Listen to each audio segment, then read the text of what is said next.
Hi there, everyone. Welcome.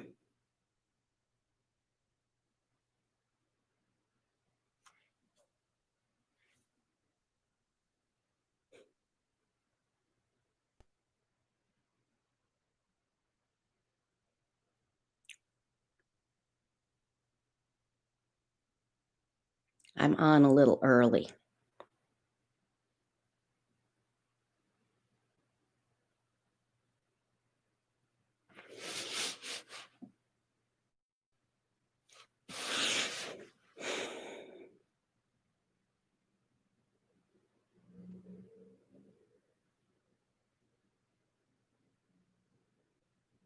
Good morning.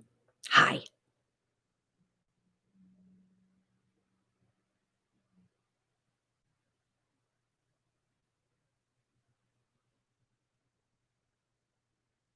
Hey, JT, good morning to you.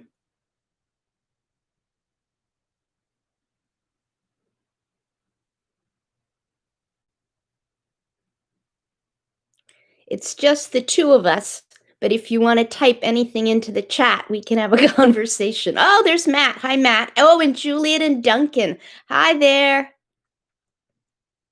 Oh, JT, have you already been outside?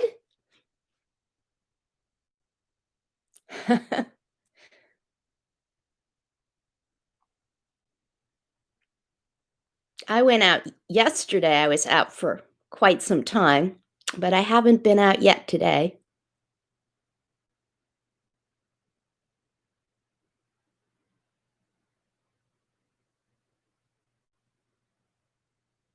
How's Fitz doing, your kitten, JT?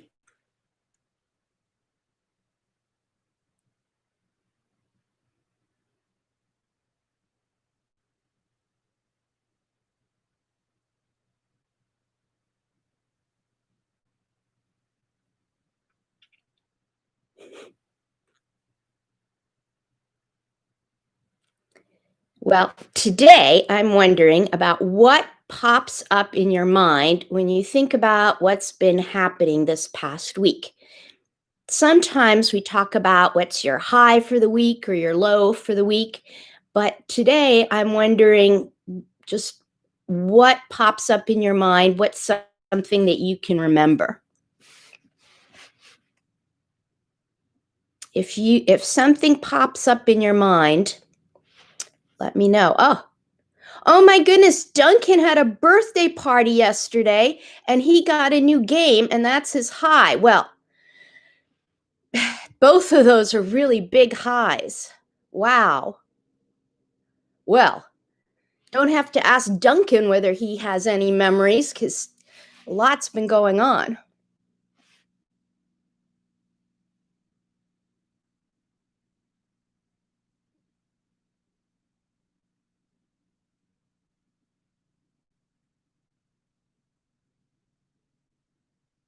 Oh, look, Autumn's birthday party is today. That's exciting. Happy birthday, Autumn.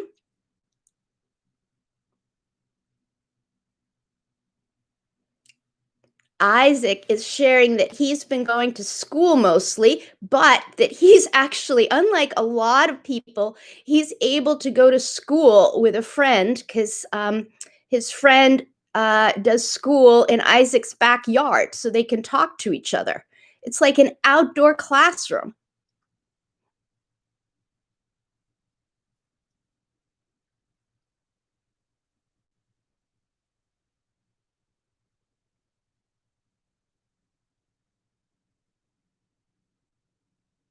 Yes, congrats, Duncan, on having a birthday and a birthday party and a new game. And I'm excited for you, Autumn, having your birthday today. You're celebrating it today.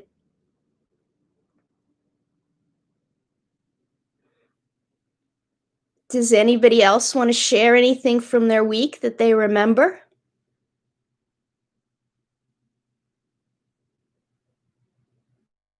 Hi, Dwilmers.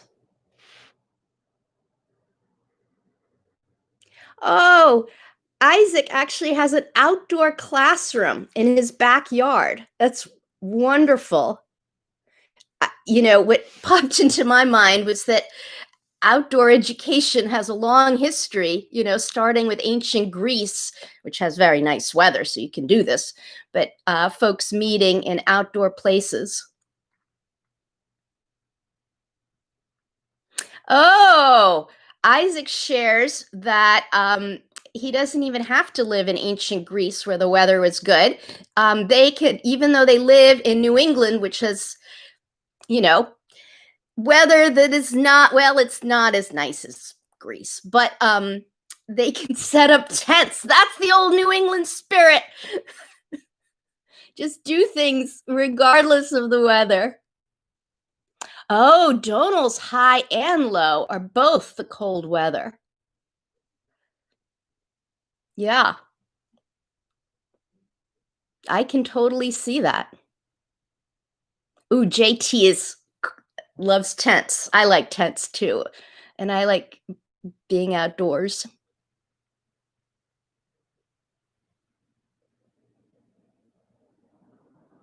Oh, Isaac says they use big white tents like at the farmers market, like those canopies. Yeah, that's really cool. Now I want one. I want an outdoor classroom, or even just like being able to be. Ugh, I'm going to find out where you got the tents from. That's so cool.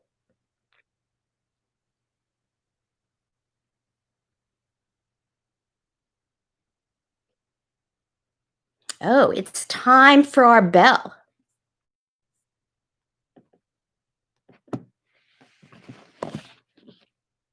Some people have bells that they just go bong, but I have to open my cell phone to start mine.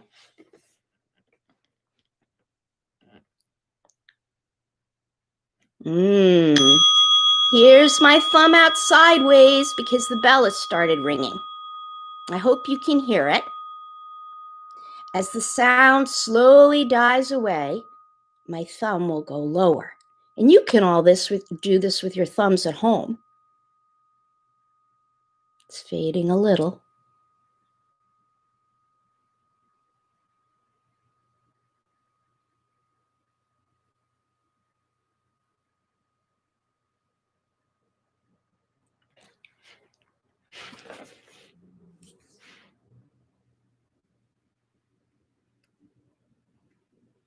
I'm just reading the chat, and we're all talking about liking the idea of outdoor classrooms.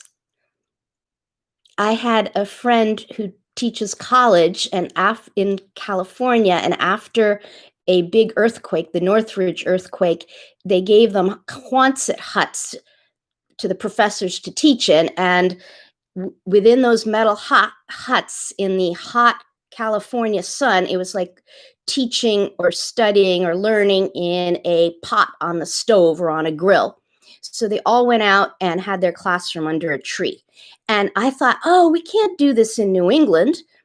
We don't have earthquakes, but other things happen. And then now that I've heard about Isaac's idea or his describing his backyard with tents, I'm like, oh, we can do this even here where it rains a lot. Oh, yeah, cool emoji. Matt, Duncan, Juliet, whoever typed that. Woo! Okay, now it's time for our story. Have you ever had somebody ask you the wrong question? They ask you something like, how do you like having a camel for a pet? And actually, you don't have a camel or any other pet. So you just look at them and you think, "Oh, what's that about, huh?"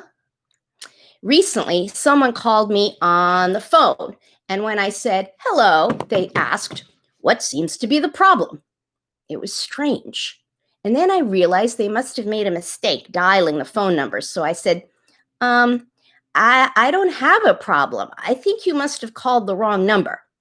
So the person at the other end said, oh, sorry, bye. So with the camel question and the what seems to be the problem question, in both these cases, the question may be wrong, but it's also possible that someone's asking the wrong person. I mean, if you get asked about your pet camel, that doesn't sound right unless you really have one. But it's possible that someone else does have a pet camel. If there wasn't a pandemic happening right now, the Topsfield Fair would be going on. And there is a camel there who gives kids rides. So someone has a pet camel. And even when I got the wrong phone call, it was the wrong question. I did not have a problem, or not at that moment. But it's likely that there's another person somewhere out there who does have a problem. So they just got the wrong number, the wrong person. So sometimes the question can be wrong, and sometimes the question can be fine if it was asked of the right person. So this happened to Jesus a lot. People were always asking him wrong questions, like, whose fault is it that this bad thing happened? And Jesus answers, it's no one's fault, but it does show us that we can heal each other through God's help. It's not anyone's fault. And then another wrong question his friends asked him once was, are you talking about yeast because you're angry with us for not getting enough bread? And Jesus answers, no, I was just talking about yeast and some Philistines. Don't worry about or Pharisees, sorry. Don't worry about the bread. We will always have enough bread. And they're like, oh. Well, one day some people came along and asked him about whether folks should pay taxes to the Roman emperor. An emperor is like a king, if you've never met an emperor. The Roman emperor was in charge of the political government back then and in that place. And people wanted to find out what Jesus thought about paying taxes to this emperor.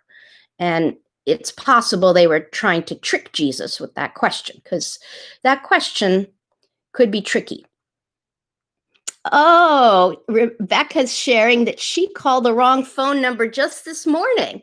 Yeah, it's very easy to just get mixed up and call the wrong number or even ask the wrong person. And sometimes I've called people by the wrong name, even though I know who they are, but I'm just like, anyway, these folks came up to Jesus and asked him, should folks pay taxes to the Roman Empire? Now, what Jesus was all about was loving God and loving people and teaching everyone how to do those things. He did have a kingdom, but it was God's kingdom, not the Roman emperor's empire. No, Jesus's kingdom was different from the Roman emperor's empire. Jesus wasn't about taxes or politics or Roman emperors or Roman politics or the politics in other countries. But of course, these things influence everybody and are in everybody's life. But this question about taxes might have been a wrong question to ask Jesus. Might have been an okay question for someone else, but not for him. But he decided to answer the question anyway. And being Jesus, his answer was something that nobody else would have thought of. Instead of saying yes or no, or maybe a little, he asked the people to show him a coin that was used to pay the taxes or to donate or buy things. Have you ever seen a coin? I think you must have. I'm going to show you one. Oh, there's a coin. This is a United States penny, and you can see there's a face, a person pictured on this coin. This is Abraham Lincoln, who used to be a president of the United States.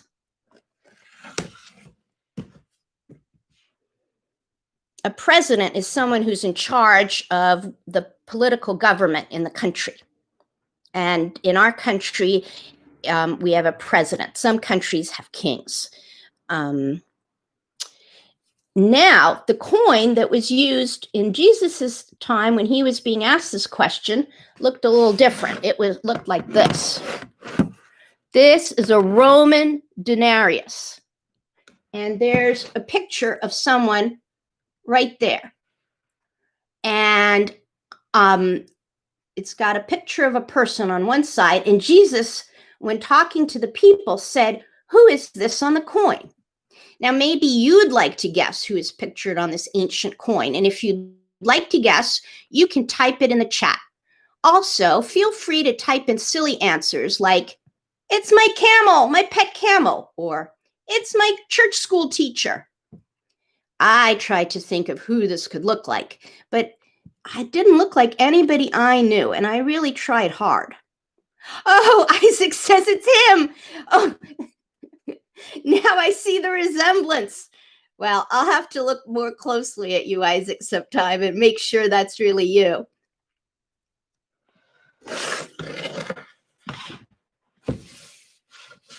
Meanwhile, in our story, the people talking to Jesus told him that that was a picture of the Roman emperor.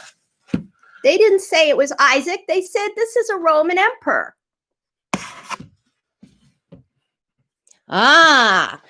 Juliet is wondering which Roman emperor, which Caesar it was, whether it was Julius or Augustus. Isaac explains that he was definitely alive then when this coin was minted or made, so it probably is Isaac. Wikipedia told me that it was Tiberius Caesar who followed Julius and Augustus. So it went Julius, Augustus, Tiberius. And it's kind of interesting to know about Tiberius because he was the emperor during Jesus's ministry. Yes, Matt is hailing Isaac Caesar. Hail Isaac Caesar. So back to our story. Jesus asked, "Who's on the coin?" And the folks around him said, "It was the Roman emperor." And he said, "Emperor, is it? Well then, this coin belongs to the emperor, and we should give the emperor what belongs to him, and we should give God what belongs to God." And then all the people were surprised. They had never before thought to make a separation between things that belong to politics and government and kings and all of that, and things that belong to God. They always sort of mixed godly things and government things. And they got this idea that you didn't have to mix the two. In fact, possibly you shouldn't. And of course, as soon as one starts to think this way, that some things belong to the government and the world and some things belong to God, well, immediately more questions come up. And I'm about to ask you them. Those are my beady eyes looking at you. So, in this picture of the denarius, which is made of silver, by the way, if this denarius belongs to the Roman emperor and the people give it to him, then what belongs to God and should be given to God?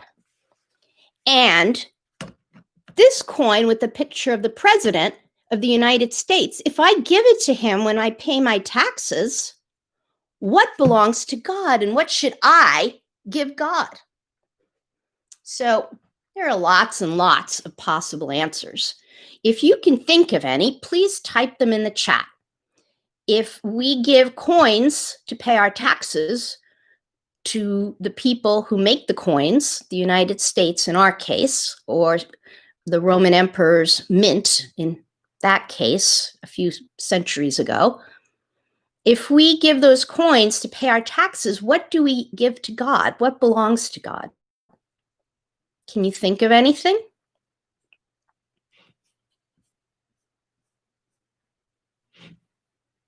You can type the answers in the chat.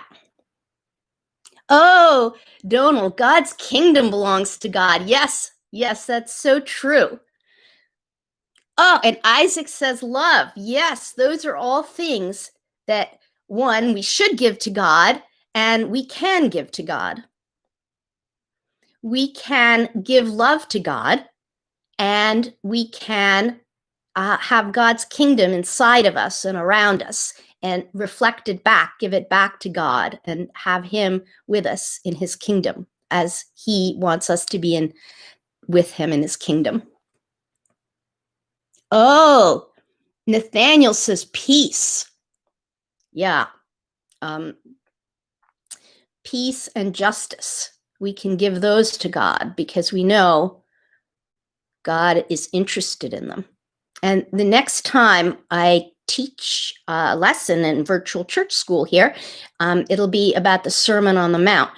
And you can find out some of the things that God is interested in also. Now I'm reading your answers in the chat. Juliet says, we can give everything to God. That's an awesome answer. Yes. I mean, there's nothing that we can't give to God.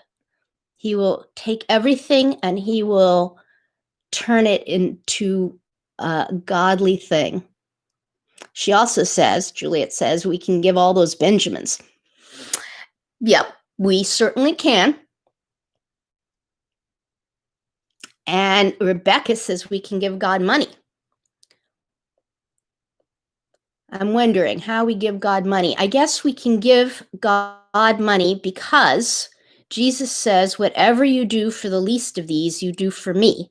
So if we use money to help someone, we're using money to help Jesus as well.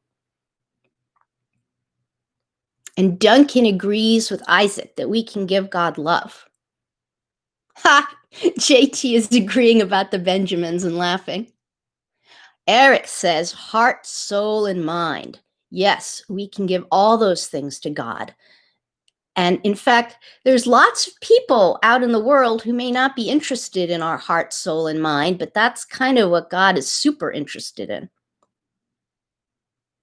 Oh, and JT says we can give anger that we might have towards other people. We can give it to God. Sometimes we get angry at other people because we think that they've done us wrong or done somebody else some wrong.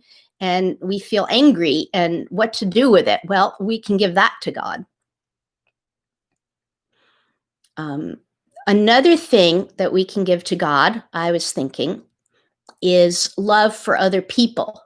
You may remember that Jesus says the greatest commandments are to love God and then to love one's neighbor as oneself. And if we give love to our neighbor, it is like giving it to God. It is giving it to God.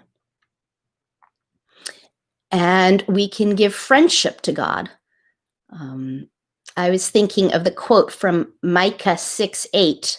You know, what are we asked to do for God?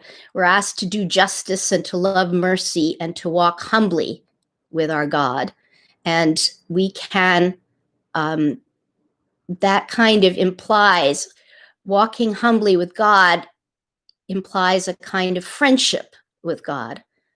If we want to be friends with someone, it's really good if we're humble in that relationship, because lack of humility can mess up relationships quick.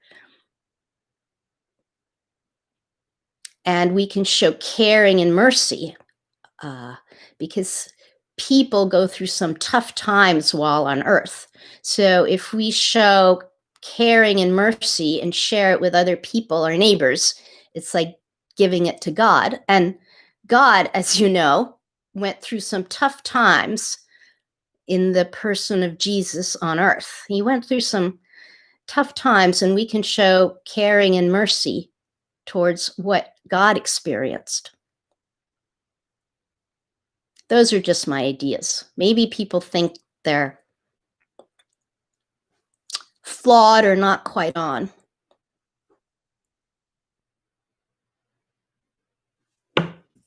Okay. We are running out of time, or we're coming close to the end of our lesson. And so I invite you to say anything you want in the chat. And we have a few more minutes left because I timed this badly. I should have had more pictures to show you. Oh, JT shares. that his idea is that God still goes through tough times every time we are mean to other people. God suffers when we make other people suffer. Yeah. If you want to make God feel bad, you can just be mean. But what do you do if you feel really mean and you can't stop yourself from being mean? You don't want to make God suffer, but you're just stuck in your own meanness. Well, as JT says with the anger, you can also give that to God.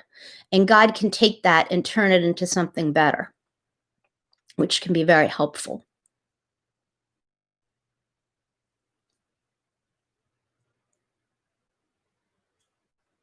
So please share anything else that you want to share in the chat.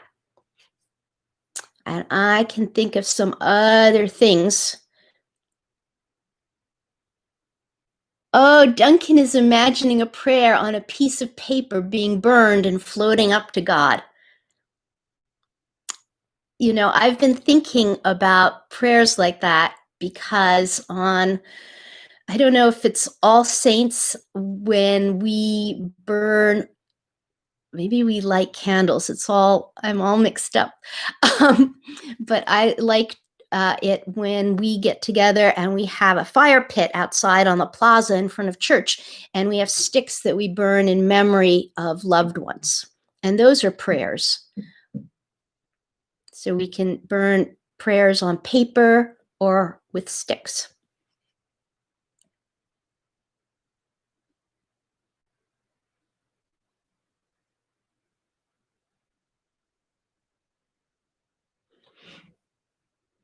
The other thing that we can give God is truth. Nowadays, there's a lot of information all around us. Every time we open up our device or technologic device, whatever it is, a phone or a laptop, we get more information. Some of the information may or may not be true. And some of the questions there may or may not be the right questions. And some of the people that we encounter may or may not be the right people. But one of the things that we can give to God is something that's not like that. We can give God truth. God knows the truth anyway. And so it's, you'd think it would be easy to give God the truth, but people don't always. It's sometimes hard for us people. Oh, JT shares that one time he went to a priest to confess his sins and ask God for forgiveness, and he had written his sins on the piece of paper so that he could remember them. And at the end, after the forgiveness, he gave the paper to the priest and she burned them for him. Oh, and JT nods that she didn't just like burn them in the middle of the church or wherever they were. She did it in the sacristy where it could be safe. Oh, and JT then saw his sins float up to God in smoke. Thank you for sharing that, JT.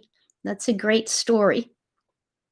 Yeah, we can send good things like love to God and peace and friendship and justice and caring and mercy. And we can walk humbly with our God, but we can also give God bad things that we don't know what to do with, like anger and meanness and sins and mistakes and all kinds of things that we just don't know what to do with. We can give to God and He can turn them into something good and useful and better. And now I think it's time for us to say goodbye. And if you'd like, you can raise your hand up and we can all wish each other peace. We can say thanks be to God and just wave bye-bye. Bye-bye. Oh, Donal is remembering the story about the burning bush. Yes, that was something going up to God as it burned and was not consumed. Peace, Jeremy. Bye, Isaac. Bye, JT. Bye, everyone. Bye.